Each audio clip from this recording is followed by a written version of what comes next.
કે અત્યારે જોઈએ ને યુવાનોમાં એક એવું થયું છે કે યંગ એજમાં બી રિટાયરમેન્ટના પ્લાન કરવા લાગ્યા છે. હા હા, એ તો કોઈની પ્રકૃતિ એવી હોય. મેજોરિટી યુવાનોમાં છે કે આળસ ને એવું બધું, પ્રમાદ ને એવું બધું વધ્યું છે. બટ તમે આ ઉંમરે બી સ્ટીલ એ જ જોશ અને ઉત્સાહ સાથે કામ કરી રહ્યા છો. જી. કોઈ દિવસ એવું થાય છે કે હવે થોડીક શાંતિ લઈએ, કે હવે આરામ કરીએ? આરામમાં મને ખબર નથી હું શું કરીશ, કે શાંતિમાં હું શું કરીશ મને ખબર નથી. હા, શાંતિ હોય તો એની સાથે વાત કરી શકાય, પણ શાંતિમાં રહીને શું કરીશ મને ખબર નથી. I don't know. એટલે મેં ક્યારે એવું, એટલે આઈ લાઈક ટુ વર્ક. મારે છે ને મને નવી નવી વસ્તુઓ શીખવાની બહુ ગમે છે. અને જેટલું જુવાનીઓ સાથે કામ કરીએ ને એટલું વધારે મજા આવે, કારણ કે ઘણી નવી નવી વસ્તુઓ શીખવા મળે છે. અચ્છા, મલ્હારભાઈ જોડે કામ કર્યું સરસ મજાનું. કદાચ હું ભૂલ ના કરું તો ફાધર સનનો રોલ છે આમાં, યસ યસ યસ. હે ને? તો કામ કરતા મલ્હારભાઈ જોડે શેની સૌથી વધારે મજા આવી, કે એવું શું લાગ્યું આમનામથી કંઈક શીખાય કે કંઈક શીખવાડી શકાય, એવું શું લાગ્યું? મલ્હારમાં નાસ્તો ક્યાં સરસ મળે છે એ ખબર પડી. ખાવાનું ક્યાં સરસ મળે છે એ મને ખબર પડી. અને is a very fine actor અને ફાઇન મેન, બહુ સરસ માણસ છે. અચ્છા, અમદાવાદમાં સૌથી વધારે શું ભાવ્યું હવે તમને ખાવાનું? ઓલી સેન્ડવિચ કઈ નામની હતી હું ભૂલી ગયો. અજીતની સેન્ડવિચ, અજીત. હા, અજીતની સેન્ડવિચ એમણે મને ખવડાવી હતી. અને પછી ઘણી બધી જગ્યાઓની ઘણી બધી વસ્તુઓ ખવડાવી એમણે મને. અને કોફી,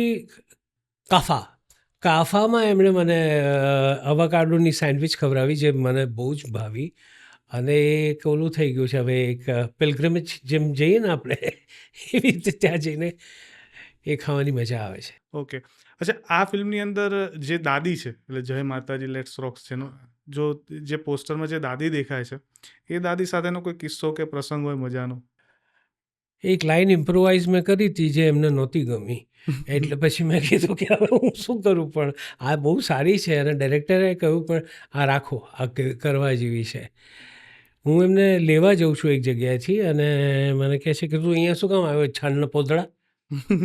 મેં કીધું છાણા થાપવા માટે પણ કોઈ જોઈએ ને. એટલે એ એમને નહોતું ગમ્યું. પણ સારું હતું. I mean it was in fun, અને મજા આવી. આ ઇમ્પ્રોવાઇઝેશન આવે એની પાછળના શું કહેવાય, એ અભ્યાસ ક્યાં હોય છે? લોકોને ઓબ્ઝર્વ કરીને શીખાય છે ના, એવું કાંઈ વસ્તુઓ? નથી, એવું કાંઈ નથી. એ જ વખતે તમને શું છે, એ વસ્તુ શું છે તમને, અને તમે બોલી જાઓ. અને જો એ વસ્તુ ડાયરેક્ટરને ગમી જાય તો it's a very good thing, પણ એ લાઈન છે કે નહીં હવે ફિલ્મમાં, એ તો કહો. એ મને ખબર નથી. મેં કારણ કે ફિલ્મ જોઈ નથી હજી. ઓકે. અચ્છા, શું ડિફરન્સ લાગે છે ગુજરાતી ફિલ્મોમાં અને બોલિવૂડ ફિલ્મો? બોલિવૂડ ને ગુજરાતીની તો આમ સરખામણી થાય જ નહીં ને, કારણ કે ઇટ્સ અ વેરી જમીન આસમાનનો ફરક છે. પ્લસ એટલે ખર્ચાના હિસાબે જોઈએ. બાકી તો આપણે ક્યાંય બધાને પહોંચી વળીએ એવા છીએ. ગુજરાતી ફિલ્મો બધાને પહોંચી વળે એવી છે. પણ ઇટ ટેક ટાઈમ. ધીરે ધીરે ધીરે ધીરે. અને શું છે કે ગુજરાતી લેંગ્વેજ જે છે એ આપણા ગુજરાતીઓ વચ્ચે જ છે. જી. એટલે એટલા બધા ગુજરાતીઓ નથી જે આમ હિન્દી ફિલ્મની જે રીત છે એ જુદી છે.